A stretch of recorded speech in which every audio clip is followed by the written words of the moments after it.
باسمي وباسم أهل قطر نهني سمو الشيخ تميم بن حمد آل ثاني بمناسبة توليه مغاليد الحكم في البلاد. أبدي بذكر الله علام الأسرار، واكتب بيوت الشعر واطرق بحوره، والعين تدمع جات وتروح الأفكار، والقلب كنه غايب عن شعوره.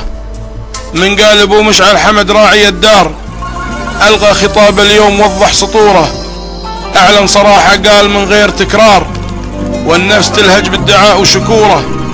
بعد التوكل بالله النافع الضار، ياخذ تميم الحكم في كل صورة، واليوم أنا منكم وفيكم له اختار. هذا تميم اليوم يبدأ بنوره، وانتم له المعصم وله سيف بتار. فيكم قطر تبقى عزيزة وفخورة، يحصد تميم المجد في كل مضمار، وانتم هنا في غيبته أو حضوره. يا سيدي مشكور يا الوالد البار، بمرك بدينا عهد من غير ثوره، ونعاهدك يا شيخنا صغار وكبار، نبقى تحت أمره وطوعه وشوره، وندعي له التوفيق بعداد من زار. بيت الحرم يلا تسهل أموره، يلا تسهل أموره.